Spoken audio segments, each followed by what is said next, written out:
నమస్తే welcome to news 360 నేను విజయ్ మొత్తంగా లగచర్ల లడాయి అయితే ప్రస్తుతం రాష్ట్ర వ్యాప్తంగా సంచలనం సృష్టిస్తోంది ఏదైతే లగచర్లలో అక్కడ సొంత నియోజకవర్గం అంటే ముఖ్యమంత్రి సొంత నియోజకవర్గమైనటువంటి కొడంగల్లో ఒక ప్లేస్లో ఏదైతే ఫార్మాసిటీ అక్కడ నిర్మించాలని ప్రభుత్వం భావించి అక్కడికి కొంతమంది అధికారులను కలెక్టర్ స్థాయి అధికారులను పంపించి స్థల సేకరణకు సంబంధించి ప్రజాభిప్రాయ సేకరణకు సంబంధించి పంపించిందో అక్కడ ప్రీ ప్లాన్డ్గా అధికారులపై దాడి చేశారు కేవలం ప్రభుత్వాన్ని బద్నాం చేయడానికి ఈ దాడి అంటూ ప్రస్తుతం కాంగ్రెస్ శ్రేణులు అయితే మండిపడుతున్నాయి మరోవైపు బీఆర్ఎస్ నాయకులు అయితే ప్రజల ఆగ్రహం ప్రభుత్వం పైన ఏ విధంగా ఉందో ఈ ఒక్క దాడిని చూస్తే అర్థం చేసుకోవచ్చు కావాలనే బీఆర్ఎస్ వాళ్ళని టార్గెట్ చేస్తూ ఇటు పట్టణ మహేంద్రనాథ్ రెడ్డిని కావచ్చు లేకపోతే ఇతరుల పైన కావచ్చు కేసులు బనాయించే ప్రయత్నం చేస్తున్నారు కావాలనే కేటీఆర్ పేరుని ఇందులోకి లాగుతున్నారంటూ బీఆర్ఎస్ నాయకులు కూడా మండిపడుతున్నారు అసలు మొత్తంగా లగచర్లలో ఏం జరిగింది ఈ మొత్తం అంశానికి సంబంధించి పూర్తి డీటెయిల్స్ అందించడానికి మా ఇన్పుట్ ఎడిటర్ రాజమౌళి లైవ్ ద్వారా సిద్ధంగా ఉన్నారు ముందుగా రాజమౌళితో మాట్లాడిన తర్వాత మనతో పాటు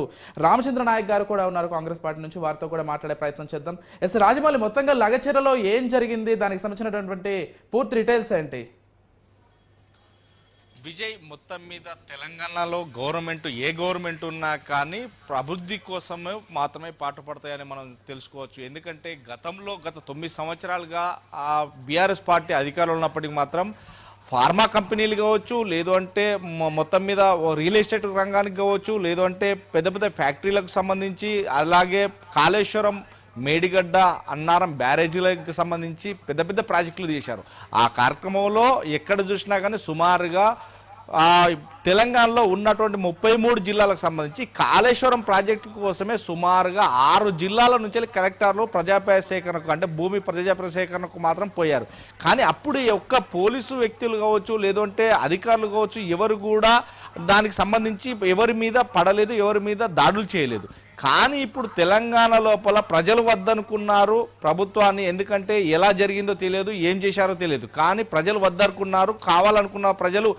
కాంగ్రెస్ పార్టీకి పట్టం కట్టారు అదేవిధంగా కాంగ్రెస్ పార్టీ అధికారంలోకి వచ్చినప్పుడు ఆ కాంగ్రెస్ పార్టీ విధి విధానాల ప్రకారమే తెలంగాణ లోపల అభివృద్ధి కార్యక్రమాలు చేయాలని ఒక ఫార్మా కంపెనీ వస్తుంది తెలంగాణకి ఫార్మా కంపెనీలలో సుమారుగా వేలాది మందికి జీతభత్యాలు అంటే ఉద్యోగాలు వస్తాయి అదేవిధంగా ఫార్మా కంపెనీ తెలంగాణకు వస్తే బాగుంటుంది అనేది నేపథ్యంలోనే దీన్ని ఏర్పాటు చేయడానికి భూసేకర అభిప్రాయం మేరకు మాత్రం ప్రజాప్రాయ సేకరణకు అంటే భూమి సేకరణ కోసం అభిప్రాయ సేకరణకు మాత్రం జిల్లాలో ఉన్నటువంటి ఆ జిల్లాకు సంబంధించినటువంటి కలెక్టర్ కావచ్చు లేకుంటే అధికారులు కావచ్చు వెళ్తారు అంటే ముందుగా వెళ్ళినటువంటి ఏదైతే జిల్లా కలెక్టర్ జిల్లా మేజిస్ట్రేట్ అయిన వ్యక్తి తనతో పాటు అడిషనల్ కలెక్టర్ తనతో పాటు స్పెషల్ ఆఫీసర్ అంటే 3 ఐఏఎస్ అధికారులు మాత్రమే వెళ్ళడం జరిగింది ఆ 3 అధికారులతో పాటు మిగతా కొంతమంది కూడా వెళ్ళడం జరిగింది ఈ నేపథ్యంలోనే ఒక్కసారిగా గత 10 రోజుల నుంచి వెళ్ళి కాపు కాస్తున్నటువంటి సురేష్ అనే వ్యక్తి అంటే కాపు కాస్తున్న సురేష్ ఒక్కసారిగా కలెక్టర్ దిగంగానే నమస్కారాలు అంటే 2 చేతుల జోడించి నమస్కారాలు పెట్టి తన టెంట్ వద్దకు తీసుకెళ్ళి అక్కడ మాట్లాడుతూ ఒక్కసారిగా ప్రజలు రెచ్చగొట్టే విధంగా మాకు భూమి కానీ సురేష్కు మనం చూస్తే విజయ్ ఎక్కడైనా సురేష్కు ఎక్కడ గుంట భూమి లేదు కానీ కేటీఆర్ చెప్పినట్టు 7 ఎకరాల భూమి ఉంది కానీ ఆ ప్రజాప్రాయ సేకరణలో కావచ్చు లేదంటే ఆ ఫ్యాక్టరీకి వచ్చే సమయం ఆ ఫ్యాక్టరీ ఉన్న సమీపంలో అంటే అతని భూమి దీనికి సంబంధం లేదు తనకు ఉంది 35-40 కిలోమీటర్ల దూరంలో 7 ఎకరాల భూమి ఉన్నదన్నమాట వాస్తవం ఎందుకంటే ఆ గ్రామం కావచ్చు ఆ మండలంలో అతనికి భూమి లేదు అనేది మాత్రం వాస్తవంగా ఉందట్టు రెవెన్యూ అధికారులు కూడా ధృవీకరించారు ఇక వాళ్ళ తమ్ముడు సురేష్ తమ్ముడికి కూడా ఒక గుంట భూమి కూడా లేదు అంటే సుమారుగా ఆ దాడిలో పాల్గొన్న 18 మందికి కూడా గుంట భూమి లేదు ఆ భూమి లేని వ్యక్తులు ఎందుకు వచ్చారు ఎందుకంటే ఆ గ్రామం సంబంధించి ఆ గ్రామస్తులు భూ అభిప్రాయ సేకరణ అంటే గ్రామంలో ప్రజాప్రాయ సేకరణలో భాగంగా ప్రజలను ఉద్దేశించి ఆ గ్రామంలో సర్పంచ్ వార్డు మెంబర్ కావచ్చు లేదంటే ఎక్స్ సర్పంచ్ కావచ్చు ఎక్స్ ఎంపీటీసీ కావచ్చు ఎక్స్ జడ్పీటీసీ కావచ్చు ఎంపీపీ కావచ్చు వీళ్ళందరూ పిలిచి ఒక పద్ధతిగా గ్రామ పెద్దల సమక్షంలో కలెక్టర్ గారు వివరించి మాట్లాడతారు తర్వాతనే నోటిఫికేషన్ ఇస్తారు కానీ ఆ ప్రజాప్రాయ సేకరణలో భాగంగా వెళ్ళినటువంటి కలెక్టర్ల పైన అనుచితంగా మాట్లాడి ఒక లేడీతోటి తన భుజం పైన కొట్టియడం తర్వాత వీళ్ళందరూ కూడా దాడి చేయడం రాళ్లతో దాడి చేయడం అప్పటికే ఆల్రెడీ రాళ్ళు కుప్పబోసుకొని ఉన్నారు అదేవిధంగా కర్రలు కూడా తెచ్చుకొని ఉన్నారు అనేది మాత్రం స్పష్టంగా పోలీసు రిమాండ్ రిపోర్ట్లో ఆల్రెడీ ఉంది రిమాండ్ రిపోర్ట్లో కూడా పెద్ద తలకాయలు ఇక దీనన్నిటికీ సంబంధించి ఏదైతే ఎక్స్ఎమ్మెల్యే అక్కడ ఉన్నటువంటి ఎక్స్ఎమ్మెల్యే పట్నం నరేందర్ రెడ్డి ఫోన్ సంభాషణలు కావచ్చు, తను సంభాషించినటువంటి వాట్సాప్ చాటింగ్ కావచ్చు, ఇవన్నీ కూడా పోలీసులు వెలికితీశారు. ఆ పోలీసులు వెలికితీసిన అనంతరం ఏదైతే పట్నం నరేందర్ రెడ్డితో పాటు పెద్ద తలకాయ అన్నట్టు కేటీఆర్ సంభాషించింది, కేటీఆర్తో మాట్లాడిన భాషలు కూడా ఉన్నాయి అని చెప్పేసి తనను కూడా పట్నం నరేందర్ రెడ్డి రిమాండ్ రిపోర్ట్లో కేటీఆర్ను కూడా చర్చం జరిగింది. ఈ నేపథ్యంలో కేటీఆర్ ఈ రోజు మాట్లాడుతూ పట్నం నరేందర్ రెడ్డిని ఏదైతే చెల్లపల్లి జైలుకి వెళ్ళి హరీష్ రావు పట్నం నరేందర్ రెడ్డితో పాటు మరికొంతమంది వెళ్ళి అక్కడ మాట్లాడుతూ ఎవరెన్ని చేసినా ఏదో ఒక రోజు అనుకున్నాం, మేము ఏదో ఒక కేసు పెట్టి జైలుకి పంపిస్తారని తెలుసు, మేము ఎవరికి భయపడం, మేము వెళ్తాము. మొత్తం మీద లగచర్లకు సంబంధించి ఆ చుట్టుపక్కల గ్రామాలకు సంబంధించి ఏదైతే సీఎం రేవంత్ రెడ్డి అల్లుడు అన్న కోసమే ఇదంతా రైతులను దగా చేస్తున్నారు, రైతులను మోసం చేస్తున్నారని చెప్తున్నారు. కానీ ఇదంతా కూడా మేము సహించము, అదేవిధంగా చూస్తామని చెప్తున్నాం. కానీ మొత్తం మీద తెలంగాణ లోపల ప్రభుత్వం ప్రజల కోసం పనిచేస్తుంది, ప్రజల కోసం బాగోగుల కోసం పనిచేస్తుంది. సురక్షితమైన ప్రభుత్వం అంటే ప్రజలు ఎన్నుకోబడ్డ ప్రభుత్వం కాబట్టి ఏ వ్యక్తినైనా కానీ అణిచివేయడానికి ప్రజలు ఉన్నారు. కానీ ఇప్పుడున్న ప్రభుత్వంలో నాయకులు ఉన్నారు, మంచి ఎమ్మెల్యేలు ఉన్నారు, డైనామిక్ ఎమ్మెల్యేలు ఉన్నారు, మంత్రులు ఉన్నారు, వీళ్ళందరూ కూడా ప్రజల కోసం పనిచేస్తున్నారు. కానీ గతంలో చూసినట్టు పోలీసులు మాత్రం వారిని అరెస్ట్ చేయక తప్పదు అంటూ ఈ భయానికి మాత్రం కేటీఆర్ భయపడుతున్నాడని మనకు అర్థమవుతుంది. రైట్ రాజమౌళి, మనతో పాటు రామచంద్ర నాయక్ గారు ఉన్నారు, కాంగ్రెస్ ఎమ్మెల్యే. వారితో ఒక్కసారి మాట్లాడే ప్రయత్నం చేద్దాం. అసలు మొత్తంగా కాంగ్రెస్ వర్షన్ ఏ విధంగా ఉంది అంశానికి సంబంధించి. రామచంద్ర నాయక్ గారు నమస్కారం అండి. నమస్కారం అజయ్ గారు. ఎస్ రామచంద్ర నాయక్ గారు, అంటే మొత్తంగా నిన్న జరిగినటువంటి ఈ సీన్ మొత్తం చూసాం. ఈరోజు చెర్లపల్లి జైలు చుట్టూ కూడా రాజకీయం నడుస్తుంది. ఎందుకంటే అక్కడికి తీసుకెళ్లడం పట్నం నరేందర్ రెడ్డిని, హరీష్ రావు కావచ్చు, ఆ పార్టీ ఎమ్మెల్యేలు కావచ్చు, పరామర్శించడానికి వెళ్ళడం, మేమందరం మీకు అండగా ఉంటామని చెప్పడం. వీటితో పాటు ఇంకో కొసమెరుపు ఏంటంటే నేను కేటీఆర్ పేరు కూడా ఎఫ్ఐఆర్లో నమోదవ్వడం. ఈరోజు కేటీఆర్ దానికి సంబంధించి ఒక ట్వీట్ చేశారు. ఒకసారి మీకు ఆ ట్వీట్ చదివి వినిపిస్తాను, తర్వాత అసలు కేటీఆర్ చెప్పిన దానికి మీ రియాక్షన్ ఏంటో చెప్పండి. For a man caught with 50 lakhs bribe, everything will be seem like a conspiracy. Farmers protesting against your son-in-law's pharma company will be a conspiracy. Farmers not bowing down to your brother's threats is a conspiracy. Two people talking on the phone is a conspiracy. People posting their woes on social media is a conspiracy. To stand with poor tribal farmers is a conspiracy. After waiting for an appointment for 9 long months, after facing all your threats, if they revolt, it is of course a conspiracy. So మొత్తంగా వీటితో పాటు arrest me, I will walk in to the prison with my head held high for standing by the farmers of Telangana అంటూ చెప్పారు. మీకు అన్నీ కూడా కుట్రల్లాగే అనిపిస్తాయి, ఇద్దరు వ్యక్తులు ఫోన్లో మాట్లాడుకున్నా కుట్రల్లాగే అనిపిస్తాయి. 9 నెలల పాటు ప్రజలు మీకోసము లేకపోతే మీ ప్రభుత్వాన్ని కలవడానికి ప్రయత్నించినా కానీ మీరు అపాయింట్మెంట్ ఇవ్వకుండా అధికారులు వస్తే వాళ్ళపైన ఆగ్రహం వ్యక్తం చేస్తే అది కూడా మీకు కుట్రలాగే అనిపిస్తుంది. నా పేరు కూడా మెన్షన్ చేశారు, కావాలంటే నన్ను జైల్లో వేయండి, తల ఎత్తుకొని రైతుల కోసం నేను జైలుకు వెళ్తానంటూ కేటీఆర్ ట్వీట్ సారాంశం. సో ఏం చెప్తారు? విజయ్ గారు, ముందుగా 360 టీవీ ప్రేక్షకులకు మీ అందరికీ నమస్కారం. తెలంగాణ రాష్ట్రంలో గత 4-5 రోజుల నుంచి జరుగుతున్న పరిస్థితులు, స్థితిగతులు చూస్తే ప్రజలకు అన్ని వాస్తవాలు అర్థమవుతూనే ఉన్నాయి, కనబడుతూనే ఉంది. ముఖ్యంగా హైదరాబాద్ అతి వేగంగా పెరుగుతున్న పట్టణంలో ఒకటి. అలాంటి పట్టణంలో గతంలో ఎల్బీ నగర్ సిరీస్ మన ఫార్మా కావచ్చు, పటాన్ చెరువు దగ్గర ఉన్న ఫార్మాస్ కావచ్చు, క్లస్టర్స్ కావచ్చు, అదేవిధంగా బాజ్పల్లి బాలానగర్ ఐడిపిఎల్ ఫార్మా వల్ల ప్రజలు పడ్డ ఇబ్బంది చూసిన వ్యక్తిగా ముఖ్యమంత్రి గారు ఫార్మా కంపెనీలన్నిటినీ హైదరాబాద్కి కొంచెం సుదూర ప్రాంతాల్లో ఒక 150-200 కిలోమీటర్ల తర్వాత తీసుకెళ్ళాలి, వాటిని అంటే పర్యావరణకు మన సురక్షితంగా ఉండే విధంగా ఫార్మా క్లస్టర్స్ని, ఫార్మా విలేజెస్ని స్థాపించాలనేది వారి సంకల్పం. అందులో భాగంగానే 1350 ఎకరాలు అక్కడ మనకు అవసరం అక్వైర్ చేసే ప్రోగ్రాం పెట్టుకున్నారు. దాంట్లో 750 ఎకరాలు గవర్నమెంట్ అసైన్ ల్యాండ్స్ ఉన్నాయి. కేవలం 600 ఎకరాలే పోలేపల్లి, హకీంపేట, అదేవిధంగా ఈ ఇన్సిడెంట్ జరిగిన విలేజ్లో ఈ 3 గ్రామాల నుంచి 750 నుండి 600 ఎకరాలు మాత్రమే అవసరం ఉన్నాయి. 1350 ఎకరాలలో రోడ్లకు గాను 200 ఎకరాలు పోతున్నాయి, 50 ఎకరాలు గ్రీన్ జోన్కు పోతుంది. అదేవిధంగా మిగతా కేవలం 3 నుంచి 350 ఎకరాలు మాత్రమే 30 నుండి 50 ఫార్మా కంపెనీలకు అక్కడ స్థలం కేటాయించేటట్టుగా వెసులుబాటు కల్పించడం జరుగుతుంది. ఇప్పుడు ల్యాండ్ అక్విజిషన్ జరిగిన తర్వాత ఏ ప్రభుత్వమైనా, గతంలో వారైనా మేమైనా, ల్యాండ్ అక్విజిషన్ అయిన తర్వాతనే క్లస్టర్ల వారీగా ఎలిజిబిలిటీ ఉన్న వాళ్ళకు, అర్హత ఉన్న వారి కంపెనీలకు గుర్తించి మనం కేటాయింపులు జరగబడతాయి. ఇప్పుడు ఇక్కడ కేటీఆర్ గారు కానీ, వారి టిఆర్ఎస్ వారి అనుచర గణం కానీ, వాళ్ళు దుష్ప్రచారం ఏం చేస్తున్నారంటే రేవంత్ రెడ్డి గారి అల్లుడికి కట్టబెట్టడం కోసం ఇదంతా చేస్తున్నారు. అంటే ఇది ఎంత దుర్మార్గపు ఆలోచన అంటే, కుట్రపూరితమైన విధానం. అంటే కేటీఆర్ గారిది కానీ, కేసీఆర్ కుటుంబంది కానీ అక్కడ ల్యాండ్ అక్విజిషనే కాలేదు. ల్యాండ్ అక్విజిషన్ కోసం పరిశీలన కోసం, ఆడ ప్రజల్ని మెప్పించడం కోసం కలెక్టరు, ఒక ఫస్ట్ క్లాస్ మెజిస్ట్రేట్ మరియు కలెక్టర్, అదేవిధంగా అడిషనల్ కలెక్టర్ లింగనాయక్ గారు, అదేవిధంగా అక్కడ లోకల్ డెవలప్మెంట్ అథారిటీ మరి కన్వీనర్ మన వెంకటరెడ్డి గారు, గ్రూప్ 1 ఆఫీసర్ వెళ్ళడం జరిగింది. అక్కడ వారిని విచక్షణ రహితంగా దాడులు చేసి రాళ్లతోని వారిని హత్యా ప్రయత్నం చేసింది అనేది అన్ని మీడియాల్లో మనం చూసినాం. అది వాస్తవం, యథార్థం.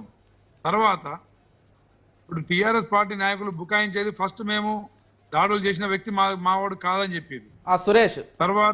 తర్వాత ప్రజలు తిరగబడితే మా తప్ప అని మాట. ప్రజలు ఈ విధంగా అధికారుల మీద తిరగబడిన సంస్కృతి కానీ, సాంప్రదాయం కానీ గతంలో ఎప్పుడైనా తెలంగాణ రాష్ట్రంలో జరిగిందా? మరి ఈ దుర్మార్గులు 30,000 ఎకరాలు ఫార్మాసిటీ కోసం అని చెప్పేసి ఇబ్రహీంపట్నం నుంచి మొదలుపెట్టి కందుకూరు దాకా, ముచ్చేర్ల దాకా వీళ్ళు అక్వైర్ చేసినప్పుడు ఆ రోజు వీళ్ళు అక్వైర్ చేసింది వాళ్ళు రైతులు కాదా? 1.5 కోటి నుండి 2 కోట్లకు ఎకరం పలికే భూమిని వీళ్ళు కేవలం 15 లక్షలకు 20 లక్షలకు ఉన్న ఫలానా దుర్మార్గంగా వీళ్ళు లాక్కున్నది వాస్తవం కాదా? మల్లన సాగర్ కింద మరి భూములు కోల్పోయిన వారికి ఇప్పటికీ వారికి పునరావాసం కల్పించలేదు, వారికి ఎలాంటి మరి ఆదుకునే చర్యలు చేపట్టలేదు.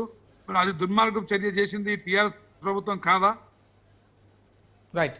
ఇక్కడ ఒక విషయం రామచంద్ర నాయక్ గారు, అయితే అది నేను పాయింట్కి వస్తున్నా. మీరు కాన్స్పిరసీ గురించి మొత్తం ఒక్కొక్కటి చెప్తా పోతున్నా. దయచేసి టిఆర్ఎస్, కేటీఆర్, ముఖ్యంగా కేటీఆర్ వీళ్ళు రేవంత్ రెడ్డి గారు 10 నెలల్లో చేసిన అభివృద్ధి పనులు కావచ్చు, మేము ప్రకటించిన 6 హామీలలో 4 హామీలు అమలు చేయడం కావచ్చు, విద్యార్థులకు ఉపాధి ఉద్యోగ అవకాశాలు కేవలం 10 నెలల్లోనే 55,000 ఉద్యోగాలు, మరి నియామక పత్రాలు మరి ఎల్బీ స్టేడియంలో అందరి ప్రజల సమక్షంలో ఇవ్వడం కావచ్చు. ఇవన్నీ తట్టుకోలేక రేవంత్ రెడ్డి గారి మీద ప్రతి దాంట్లో వీళ్ళు కుట్ర చేస్తా ఉన్నారు. డిఎస్సి నియామకాల్లో డిఎస్సి పరీక్షలు వాయిదా వేయాలని చెప్పేసి కిరాయి గుండాలతోని ధర్నాలు చేసిరు అశోక్ నగర్ లో. గ్రూప్ 1 పరీక్షలు కూడా 29 జీవో సాకుతోని, 29 జీవో అంటే ఏంటో తెలియకుండానే దుర్మార్గంగా ఆర్టీసీ ఎక్స్ రోడ్ అశోక్ నగర్లలో విద్యార్థులను రెచ్చగొట్టి బీసీలకు అన్యాయం జరుగుతుంది, బడుగు బలిన వర్గాలకు అన్యాయం జరుగుతుందని లేనిపోని అపోహలు కల్పించి, అనుమానాలు కల్పించి విద్యార్థులను పరీక్షలు 2-3 రోజుల్లో పరీక్షలు ఉన్న టైంలో విద్యార్థుల్ని వాడుకొని విద్యార్థుల ద్వారా మరి ప్రభుత్వం మీద ఒక నిందనేసే కుట్ర కూడా చేసిర్రు. ఆ తర్వాత మూసి పరివాహక ప్రాంతం అభివృద్ధి చేయాలనేది ఆ సన్నాసులే గత ప్రభుత్వంలో 1,00,000 కోట్లు కేటాయించారు. ఆ 1,00,000 కోట్లు సరిపోదు అని చెప్పేసి దాన్ని డిపిఆర్ చేయండి, డీటెయిల్ ప్రాజెక్ట్ రిపోర్ట్ తీసుకురండి, ఒక 4-5 కంపెనీలకు ఇద్దాం, 4-5 కంపెనీల్లో ఏ కంపెనీ ఏ విధంగా ప్రపోజల్ తీసుకొస్తుందో పరిశీలించిన తర్వాతనే పని మొదలు పెడదామని చెప్పేసి ముఖ్యమంత్రి గారు చెప్పడం తప్ప, ఈలోపు మూసికి 1,50,000 కోట్లు కేటాయిస్తారని చెప్పేసి దాంట్లో ఏదో డబ్బులు కొల్లగొట్టడానికి ప్రయత్నం, వాళ్ళు కొల్లగొట్టే గుణాలు లక్షణాలు వాళ్ళవి. దాన్ని మాకు ఆపాదించి ప్రభుత్వాన్ని అదేవిధంగా రేవంత్ రెడ్డి గారిని బదనాం చేసే పనులు చేసేది. అంటే వాళ్ళు ప్రభుత్వం ఏర్పడ్డ 10 నెలల్లోనే వాళ్ళు 10 సంవత్సరాలు దోపిడీ చేసినా మేము సహకరించినాం, ప్రజలు మౌనంగా అన్ని గమనించుకుంటూ కూర్చున్నారు. కానీ ఈ విధంగా అసహనాన్ని వ్యక్తపరచడమో లేకపోతే ప్రజల్లో రెచ్చగొట్టే చర్యలు చేయడమో గతంలో ఏ ప్రతిపక్షం చేయలేదు. రామచంద్ర నాయక్ గారు, ఇక్కడ ఒక్క క్వశ్చన్ అంటే ప్రతి దాంట్లో కూడా ఫార్ములా 1 రేసింగ్ కావచ్చు, లేకపోతే డ్రగ్స్ కి సంబంధించి కావచ్చు, ఇప్పుడు ఫార్మాకి సంబంధించి కావచ్చు, కావాలనే ప్రతి దాంట్లో కూడా కేటీఆర్ నిరికించే ప్రయత్నం చేస్తున్నారు. కేటీఆర్ అరెస్ట్ నే టార్గెట్ గా పెట్టుకున్నారనేది ఆ పార్టీ విమర్శ. ఏం చెప్తారు? డ్రగ్స్ అనే పేరు కూడా వినలేదు మనం. అలాంటిది 10 తెలంగాణ ప్రత్యేక రాష్ట్రం ఏర్పడ్డ తర్వాత లా అండ్ ఆర్డర్ వారి చేతిలో పెట్టుకొని డ్రగ్స్ విచ్చలవిడిగా చిన్న పిల్లలు 6వ తరగతి చదువుతున్న పిల్లలు చాక్లెట్ల రూపంలో వివిధ రూపాల్లో డ్రగ్స్ సేవించే స్థాయికి తీసుకుపోయిన దుర్మార్గులు వీళ్ళు కాదా? అదే విధంగా అకున్ సబర్వాల్ గారిని మరి కమిషనర్ గా ఎక్సైజ్ కమిషనర్ గా పెట్టి ఆయనను సిట్ ఆఫీసర్ గా పెట్టి మరి డ్రగ్స్ మీద పూర్తి స్థాయిలో విచారణ జరుగుతున్న సమయంలో రాత్రి అకున్ సబర్వాల్ ని అక్కడ నుంచి ఢిల్లీకి ట్రాన్స్ఫర్ చేసింది దుర్మార్గులు వీళ్ళు కాదా? అదే విధంగా డ్రగ్స్ ని విచ్చలవిడిగా విద్యార్థులకు చేరే విధంగా విద్యార్థుల భవిష్యత్తును కొల్లగొట్టే విధంగా విద్యార్థులకు ఉద్యోగాలు ఇవ్వాల్సిన ఈ గత ప్రభుత్వం మరి ఉపాధి ఉద్యోగ అవకాశాలు కల్పించకపోగా వారి జీవితాలతో చెలగాటం మద్యం అదే విధంగా డ్రగ్స్ గంజాయి మొత్తం హైదరాబాద్ పరిసర ప్రాంతాల్లో విచ్చలవిడిగా ప్రతి గల్లీలో ప్రతి కిల్లి కొట్లో దొరికే విధంగా చేసిన సన్నాసులు వీలుగా కేటీఆర్ కాదా? సినిమా హీరోయిన్లతోని సెలబ్రిటీలతోని మరి కేటీఆర్ గారు మరి ఈ డ్రగ్స్ ఫంక్షన్లలో అంటే పబ్బులలో మరి వివరించింది వాస్తవం కాదా? అదే విధంగా ఇంకో విషయం ఏమన్నారు మీరు, మన ఫార్ములా ఈ రేస్ లో ఎలాంటి ఫైనాన్షియల్ క్లియరెన్స్ లేకుండా వీళ్ళు 55 కోట్లు ఏ విధంగా మరి వాడుకుంటారు, ఏ విధంగా కేటాయింపు జరుగుతుంది అంటే చట్టాలు అంటే అంత గుడ్డిగా కనపడుతుందా వీళ్ళకు? ప్రజాధనాన్ని కొల్లగొట్టడం కోసం కాళేశ్వరం, ప్రజాధనాన్ని కొల్లగొట్టడం కోసం మల్లన్న సాగరు, మిషన్ భగీరథ, చేప పిల్లల పంపిణీ, గొర్రె పిల్లల పంపిణీ, అది హరితహారం, అదే విధంగా ఇక మిగతా పథకాలు దళిత బంధు ఏది తెచ్చినా ఏ పథకం తెచ్చినా వీళ్ళు ప్రజాధనాన్ని కొల్లగొట్టడానికి రూపొందించినది తప్ప వాళ్ళు ఇచ్చిన హామీ ఏది నిలబెట్టుకున్నారు? 3 ఎకరాల భూమి ఇయ్యలే, ఇంటికి ఒక ఉద్యోగం ఇయ్యలే, ఇంటికి ఒక ఉద్యోగం పక్క పెట్టండి, ఊరుకు కనీసం గ్రామానికి ఒక ఉద్యోగం కూడా ఇయ్యలే, డబుల్ బెడ్రూమ్ ఇండ్లు ఎక్కడెక్కడ ఇంకా ఈ ఎక్కిరిస్తున్న గ్రామాలలో వాళ్ళు ఇచ్చిందే మొత్తం నియోజకవర్గంలో 2000 ఇండ్లు. ఇంతవరకు అవి పూర్తి కాక ప్రజలు లబ్ధిదారులు దాంట్లో ఇంకా గృహ ప్రవేశం చేసుకోలేక మరి కాంట్రాక్టర్లు ఇబ్బంది పడుతున్న పరిస్థితి, ఇటు ప్రజలు ఇబ్బంది పడుతున్న పరిస్థితి. అవినీతి ప్రతి దాంట్లో అవినీతి, ప్రతి అవినీతిలో కేటీఆర్, కేసీఆర్, హరీష్ రావు, సంతోష్ రావు వీళ్ళ ప్రమేయం లేకుండా ఏ ఒక్క ఈరోజు అమయ్ కుమార్ గారు ఒక collector first class magistrate ED కేసుల బారిన పడ్డాడంటే దాని వెనకాల కూడా కేటీఆర్ గారి హస్తాలు ఉన్నాయి. కేటీఆర్ గారు ప్రతి స్కామ్ లో కేటీఆర్ ఉన్నాడు. అందుకే గుమ్మడికాయ దొంగ బాంబులు పేల్తేనగానే నన్ను అరెస్ట్ చేస్తారని చెప్పేసి ముందస్తు జాగ్రత్తలు ఢిల్లీకి పరిగెత్తి అందరిని మెప్పించుకునే ఒక ప్రయత్నం స్టార్ట్ చేసిండు. అదే విధంగా ఇప్పుడేమంటున్నాడు, ఇప్పుడు దొంగ అని అరిస్తే పక్కన నిజంగానే అనుకుంటారని చెప్పేసి దొంగే ఇప్పుడు నేను జైలుకైనా పోయేస్తా, నేను దర్జాగా పోయి మళ్ళా యోగా చేసుకుంటా, ఇవన్నీ గత 4 రోజులుగా ఇస్తున్న స్టేట్మెంట్లు మీరు ఒకసారి చూడండి. కేటీఆర్ గారు చేసిన తప్పిదాలు ఆయనకు తెలుసు. తప్పిదాలు బయట చెప్పకుండా బయట ఒప్పుకోకుండా నేను జైలుకి ఎట్లా నన్ను పంపిస్తారు, నేను జైలు పాలైతా, చిప్పకూడు తినాల్సి వస్తుంది, అక్కడ ఊసలు లెక్క పెట్టాల్సి వస్తుంది అన్న విషయం తెలిసే తనకు తాను సమర్థించుకునే ప్రయత్నాలు చేస్తా ఉన్నాడు. అతను తప్పకుండా ఒకటి కాదు, ప్రతి దాంట్లో అవినీతే, ప్రతి దాంట్లో ఆయన దోషే. తప్పకుండా కేసీఆర్ కుటుంబం ఇప్పుడు కవిత ఒక బతుకమ్మ మహిళల పక్షాన మరి రాష్ట్రంలో మద్య నిషేధం చేయాలని పోరాడాల్సిన ఒక మహిళ, ఒక ఆడబిడ్డ, ఆమె లిక్కర్ స్కామ్ లో మరి జైలుకు పోయొచ్చిన సంగతి, 6 నెలలు పోయొచ్చిన సంగతి తెలియదా ప్రజలకు?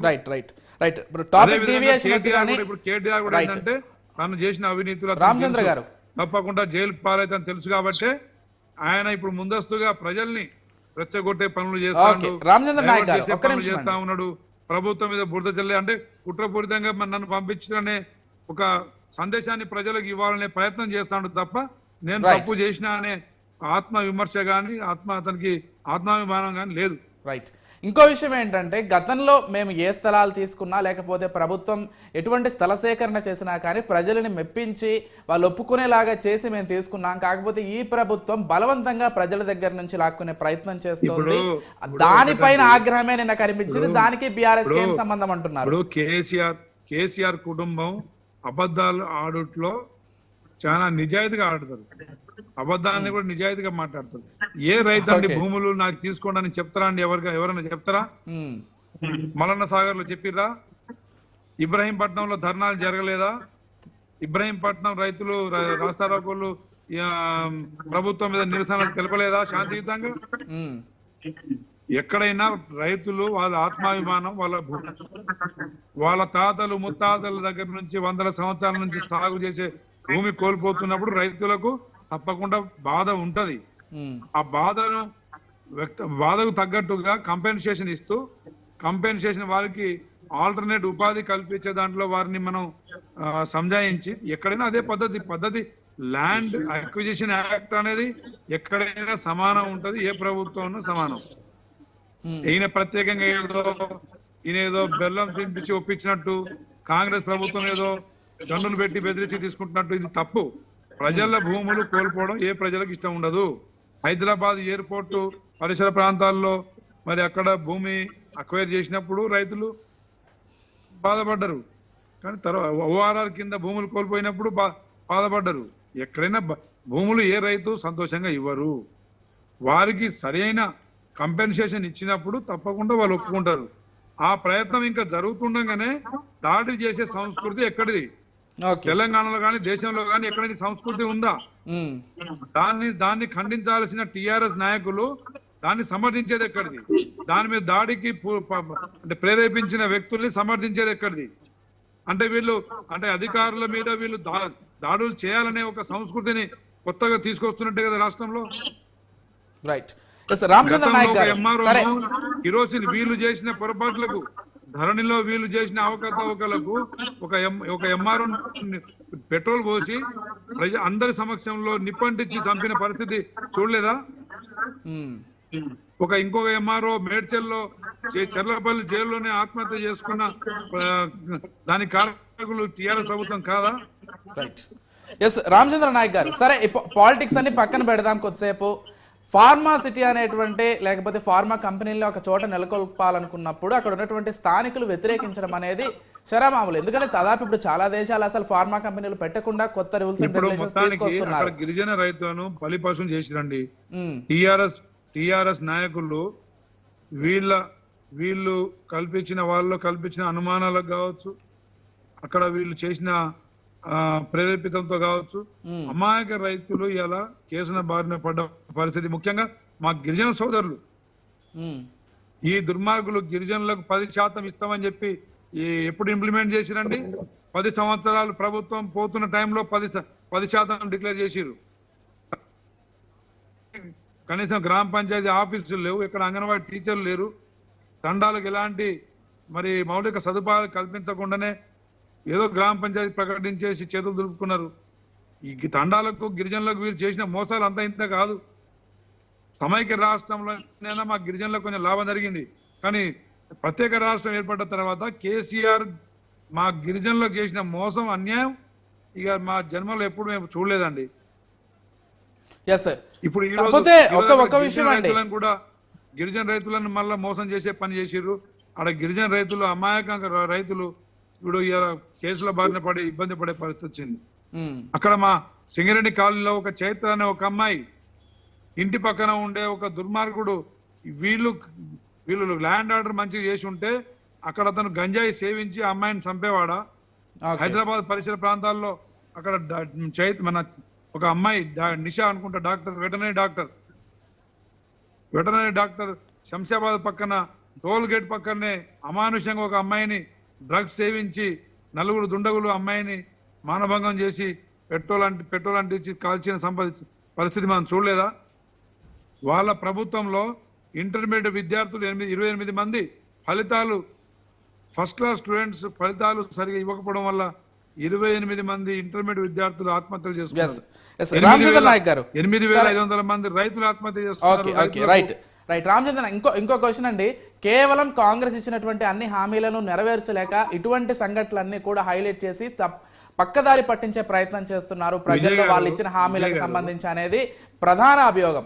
ఏం చెప్తారు? మీరు ఇచ్చిన 6 గ్యారంటీని నెరవేర్చలేక వీటన్నింటినీ హైలైట్ చేస్తూ కావాలనే పక్కదారి పట్టించి ఎప్పుడు ఏదో ఒకటి, అంటే ఒకసారి హైడ్రా, ఒకసారి ఫార్ములా ఈ రేసింగ్, ఒకసారి డ్రగ్స్, ఇంకోసారి ఇంకో విషయం, లేకపోతే మూసి విషయం, ఇట్లా ప్రతి ఒక్కటి తీసుకొస్తున్నారు.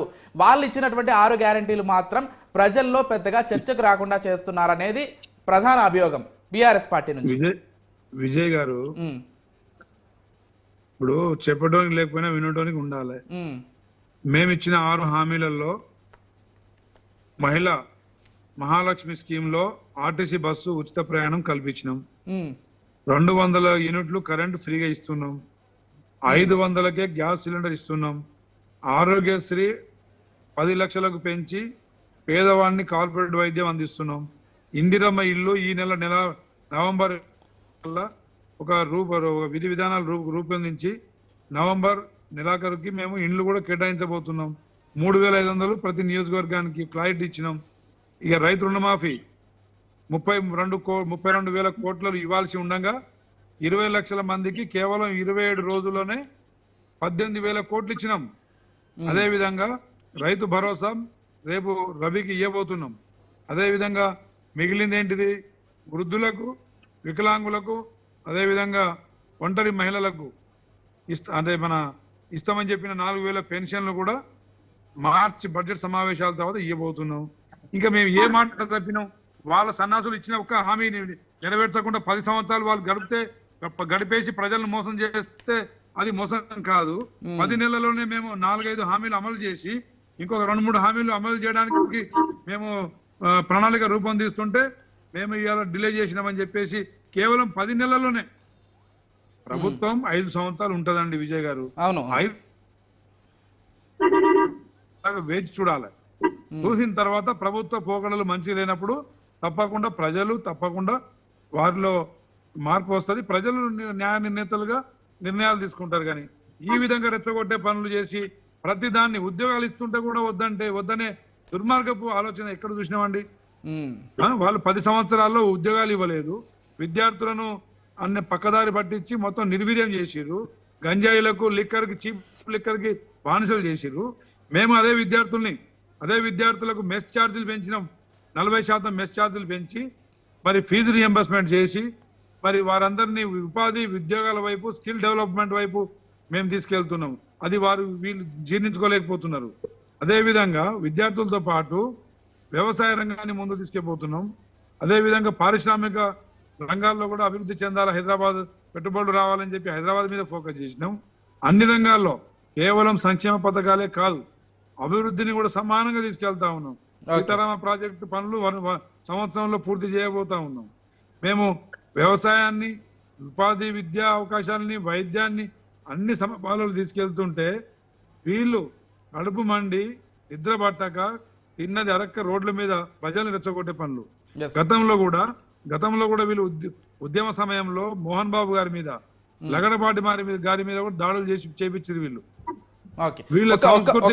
వీళ్ళు తెలంగాణ రాక్షస సంస్కృతి సమితి వీళ్ళది. రైట్. ఒక్క విషయం రామచంద్ర నాయక్ గారు, నిన్న జరిగినటువంటి లగచర్ల ఘటనను మనం చూసుకున్నట్లయితే మీరు అన్నట్లుగా అక్కడ కొంతమంది కుట్ర చేసి ఈ మొత్తాన్ని కూడా అక్కడ ఉన్నటువంటి గిరిజనులను కూడా రెచ్చగొట్టి దాడి చేసేలాగా ప్రేరేపించి ఉండొచ్చు. కాకపోతే అమాయక గిరిజనులు కూడా ఈ కేసుల్లో ఈరోజు ఇరుక్కున్నటువంటి పరిస్థితి. అక్కడికి మీడియా వాళ్ళు వెళ్తే ఎవరైతే జైలుకు వెళ్ళారో వాళ్ళ భార్యలు కావచ్చు, పిల్లలు కావచ్చు, కన్నీరు మున్నీరు అవుతున్నటువంటి పరిస్థితి. అంటే వాళ్ళకేమైనా భరోసా ఇవ్వబోతున్నారా మీరు లైవ్ ద్వారా? అంటే అనవసరంగా ఇరుక్కున్నటువంటి వాళ్ళకి ఏదైనా భరోసా ఇవ్వబోతున్నారా?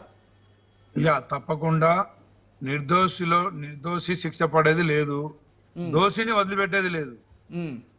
పూర్తి స్థాయిలో, క్షేత్రస్థాయిలో పూర్తిగా మొత్తం కాల్ డేటాతో సహా వాళ్ళలాగా మేము ఫోన్ ట్యాపింగ్లు చేయలే. కేటీఆర్ ఫోన్ ట్యాపింగ్ లో కూడా దోషే కాబట్టి మేము వాళ్ళ డేటా మొత్తం తీస్తున్నాం. పూర్తిగా దీనిలో దోషులు ఎవరో నిర్ధారించిన తర్వాత నిర్దోషులను తప్పకుండా రక్షిస్తాం. గిరిజన సోదరులు ఎలాంటి భయభ్రాంతులకు గురి కావాల్సి, కాంగ్రెస్ ప్రభుత్వం వల్లనే గిరిజన జాతి ఈ రోజు అభివృద్ధి పదంలో సాగిందని వచ్చిందంటే ఈరోజు ఐఏఎస్లు, ఐపీఎస్లు, డాక్టర్లు, ఇంజనీర్లు, రాజకీయ నాయకులు అయ్యారంటే ఇంతమంది. ఇది కాంగ్రెస్ పార్టీ ఇందిరాగాంధీ తీసుకున్న సంస్కరణలు, ఇచ్చిన రిజర్వేషన్. గిరిజనులకు ఎలాంటి అన్యాయం జరగదు. గిరిజన తండాల్లో ఇంకా ఉపాధి, ఉద్యోగాలు కల్పించడమే రేవంత్ రెడ్డి గారి లక్ష్యం. వాళ్ళు సిద్దిపేట, సిరిసిల్ల, గజ్వేల్ను మాత్రమే డెవలప్ చేసిరు. రేవంత్ రెడ్డి గారు ఈరోజు తెలంగాణ యావత్తు అన్ని జిల్లాలు సమానంగా డెవలప్ కావాలనే ఆలోచనతో ముందుకు పోతా ఉన్నారు. అందులో కొడంగల్ ముందంజలో ఉంటది.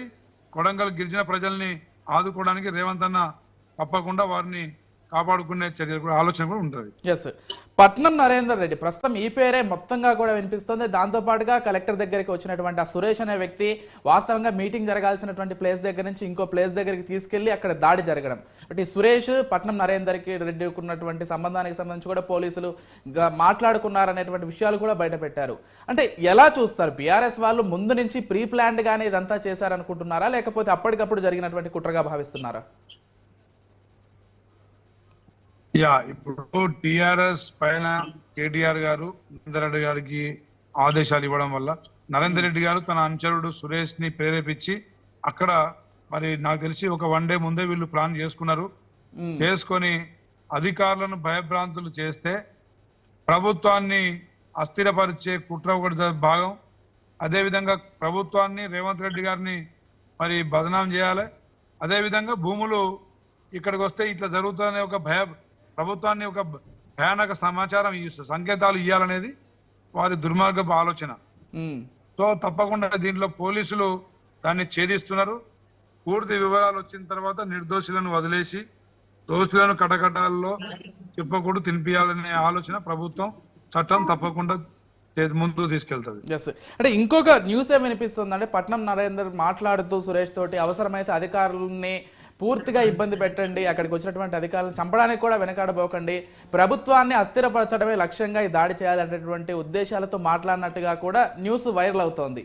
సో ఎలా చూస్తారు ఇటువంటి కామెంట్స్ అన్ని ఒకవేళ నిజంగానే చేస్తుంటే ఏ విధంగా పరిగణిస్తారు మీరు మీ పార్టీ తరపు నుంచి లేకపోతే ప్రభుత్వం తరపు నుంచి? విజయ్ గారు ఒకటే, ఇది తెలంగాణ సభ్య సమాజం సిగ్గుపడుతున్న పరిస్థితి. తెలంగాణ రాష్ట్ర సమితి కేవలం 10 నెలలు కూడా ఓపిక పట్టలేని పరిస్థితిలో ఉన్నారు. ఏ ప్రభుత్వం ఏర్పడ్డా కొంత సమయం తర్వాత ఆర్థిక స్థితిగతులు అన్ని సమీక్షించిన తర్వాత పథకాలు అభివృద్ధి పనులు మొదలవుతాయి. వీళ్ళు ప్రభుత్వం ఏర్పడ్డ 10 రోజుల నుంచే మొదలుపెట్టారు. సో అధికారులు ఏంటండి, వాళ్ళు ప్రజల మధ్యలో వారధులు. ప్రభుత్వం తీసుకునే సంక్షేమ పథకాలు ప్రజలకు చేరవేయడంలో, అదేవిధంగా ప్రభుత్వం తీసుకున్న నిర్ణయాలు ప్రజలకు చేరవేయడం కావచ్చు, ప్రజల దగ్గర నుంచి మళ్ళీ ప్రతిఫలంగా కొన్ని తీసుకోవాల్సిన అవసరం ఉంటాయి. ట్యాక్సులు కావచ్చు, అదేవిధంగా వివిధ రూపాల్లో ట్యాక్సులు కావచ్చు, అదేవిధంగా భూములు కావచ్చు. సో ఈ ప్రభుత్వ ఉద్యోగులను భయభ్రాంతులు చేయాలనే దుర్మార్గపు సంస్కృతి ఆలోచన ఈ టిఆర్ఎస్ ప్రభుత్వం చేయడం, ఇది చాలా దుర్మార్గపు ఆలోచన. ఇది ఎక్కడో బీహార్లోనో లేదా ఖలిస్తాన్లోనో ఇంకెక్కడనో జరిగే బంగ్లాదేశ్లో చూసినాం తప్ప మన దగ్గర చూడలేదు. ఈ సంస్కృతి వాళ్ళు ఉద్యమ సమయం నుంచి కూడా వాళ్ళు ఎవరు మాట్లాడినా భయపెట్టే ఒక సంస్కృతిని ప్రవేశపెట్టిర్రు. 10 సంవత్సరాల పాలనలోనేమో పోలీసులను ముందు పెట్టి బైండ్ ఓవర్లు చేసి ముందస్తు అరెస్టులు చేసి, అదేవిధంగా వాళ్ళు ఒక నియంత్ర ధోరణిని చూపించి ఉద్యమ సమయంలో ఉద్యమాల్లో పాల్గొన్న ఏ నాయకునికి కూడా స్వేచ్ఛనివ్వకుండా ప్రజలందరినీ, ఖమ్మంలో రైతులు కేవలం మిర్చికి గిట్టుబాటు ధర ఇవ్వండి అని అడిగినందుకే గిరిజన రైతులకు బేడి లేచిన దుర్మార్గులు వీళ్ళు. మీరు ఒక విషయం గమనించారా, ఈ ఘటనలో చాలా మంది అక్కడ దాడి చేసిన వాళ్ళకి అసలు అక్కడ పొలాలే లేవంట. కాబట్టి ఒకటే విజయ్ గారు, టిఆర్ఎస్ ప్రభుత్వం 10 సంవత్సరాల్లో చేయాల్సిన దోపిడీ చేసేసి ప్రజాధనాన్ని కొల్లగొట్టేసి ఈ రోజు మేము సంసారంలో నిజాయితీ పరులం అని చెప్పి ప్రజల్ని నమ్మించే పనుల్లో వాళ్ళు నిమగ్నమై ఉన్నారు. రేవంత్ రెడ్డి గారి మంచి సుపరిపాలనను వీరు ప్రజల్లో కొంచెం అనుమానాలు రేకెత్తించే విధంగా, ప్రభుత్వాన్ని అస్థిరపరిచే విధంగా వీళ్ళ యాక్టివిటీస్ ఉన్నాయి. ఇది సరైనది కాదు. ఇది రాజకీయం. భవిష్యత్తులో వాళ్ళు కూడా ఇంకో 10-15 సంవత్సరాలకు వారికి కూడా ప్రజలు అవకాశం ఇస్తారేమో. వెయిట్ చేయాలి. ప్రజల పక్షాన శాంతియుతంగా అడగాలి, శాంతియుతంగా పోరాడాలి. ప్రజలిచ్చే తీర్పు కదా అది. కాబట్టి ప్రజలిచ్చిన తీర్పుని గౌరవిస్తూ చంద్రబాబు నాయుడు గారు 2-3 సార్లు 2004లో ఒకసారి ఓడిపోయారు, మళ్ళీ 2018లో ఆంధ్రాలో ఓడిపోయారు. ఒక లౌక్యం, ఒక మేనర్స్ ఉన్న నాయకుడుగా తను ప్రతిపక్షంలో ఉన్నా నిజాయితీగా ఉన్నాడు, అధికారంలో ఉన్నా నిజాయితీగానే వారి ప్రవర్తన ఉంటది. ఆ విధమైన రాజకీయ ధోరణి ప్రజలకు మనం అలవర్చాల్సిన సమయం ఇది.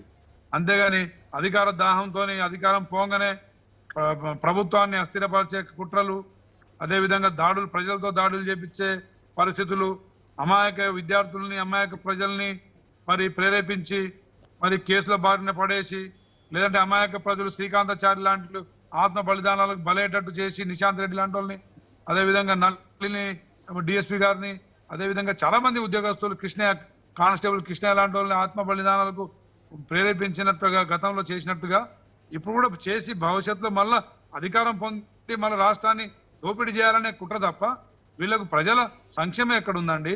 వీళ్ళ 10 సంవత్సరాల ప్రజలు ఎంత అవస్థలు పడ్డారనేది విషయం ఒక్కసారన్న వాళ్ళు ఆత్మవిమర్శ చేసుకోవాల్సిన సమయం ఇది. అలాంటిది ఆత్మవిమర్శ చేసుకోకపోగా ప్రజల్ని మళ్ళీ దోపిడీకి ఎట్లా అంటే మళ్ళీ దోచుకుందాం, మళ్ళీ ప్రభుత్వంలో వద్దాం దోచుకుందాం అనే మరి ఆలోచన తప్ప ఇంకేం నాకైతే వేరే అర్థం కావట్లేదు. మొత్తంగా అసలు గమనిస్తున్నారు ప్రజలు, ఇవన్నీ గమనిస్తున్నారు. మంచి చెడు ఇంకొక 4 సంవత్సరాలు ప్రజలు చూసిన తర్వాతనే తీర్పిస్తారు తప్ప వీళ్ళేదో ఆవేశపడితే ఇప్పుడు ఏదో పరిగెడితే పొద్దుబూకదు, పరిగెడితే పొద్దుబూకుతుందా అండి? పొద్దుగూకేటప్పుడే పొద్దుగూకుతుంది కదా, పొద్దుబూకేటప్పుడే బూకుతుంది. అదే విధంగా వీళ్ళు ఎంత అల్లరి చేసినా ఏం చేసినా ప్రజలు అన్ని గమనిస్తారు.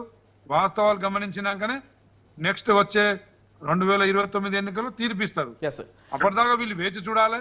లేదంటే శాంతియుతంగా వీళ్ళు శాంతియుత మార్గంలో ఏదైనా చేయొచ్చు, పాదయాత్ర చేసుకొనివ్వండి, పూర్వ దండాలు పెట్టుకొనివ్వండి, ఇంకా ధర్నాలు చేసుకొనివ్వండి.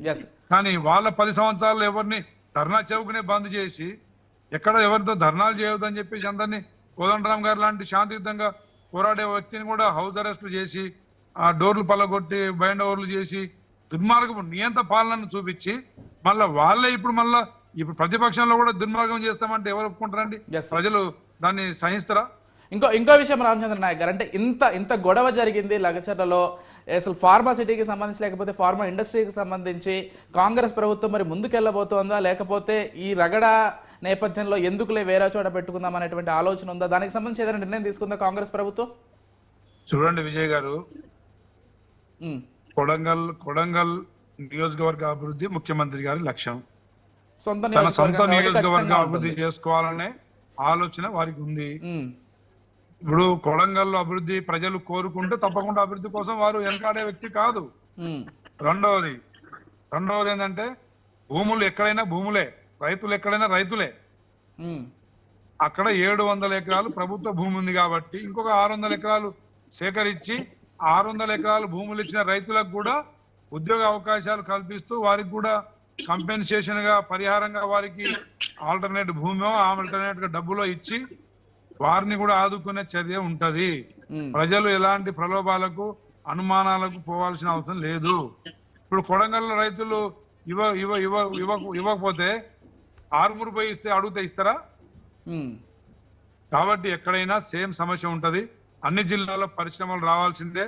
నెక్స్ట్ జనరేషన్ మన ఉపాధి ఉద్యోగాలు లేక విద్యార్థులు అవసరపడుతున్న విద్యార్థులను ఆదుకునే దాంట్లో భాగంగా దాదాపు 30,000 మందికి ఉద్యోగాలు వస్తాయండి ఆ కంపెనీలో. అంటే ఇప్పుడు రైతులు వ్యతిరేకించినా కానీ ముందుకెళ్తామంటున్నారు అంతేనా?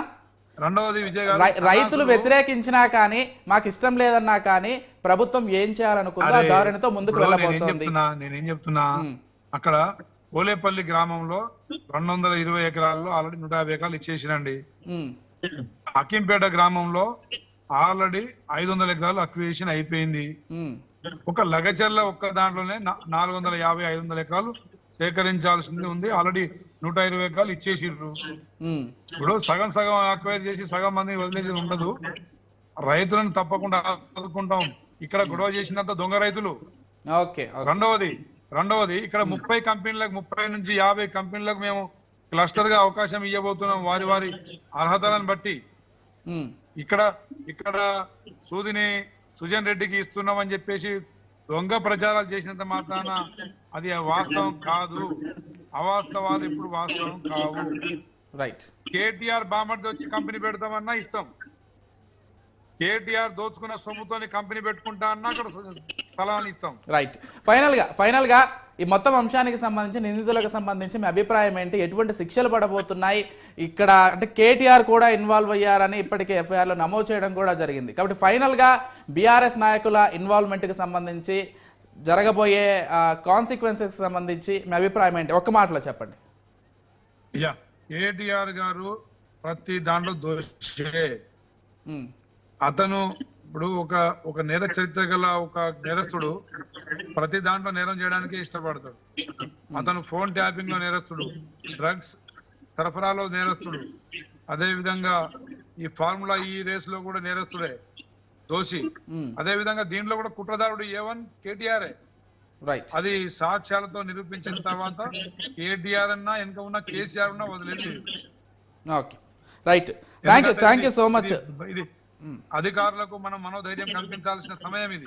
డెఫినెట్ గా ఒకటి మాత్రం, మా మీడియా తరపునైనా కానీ మీ పార్టీ తరపునైనా కానీ అధికారులపైన దాడిని మాత్రం ప్రతి ఒక్కరం మూకుమ్మడిగా లేకపోతే ఒక్క తాటిపైకి వచ్చి ఖండించాల్సినటువంటి అవసరం ఖచ్చితంగా ఉంది. ఎందుకంటే ఇక్కడ పార్టీలు మారుతుండొచ్చు కానీ ప్రభుత్వంలో వ్యవస్థలో ఉన్నటువంటి అధికారులకు ఏం సంబంధం ఉంటుంది?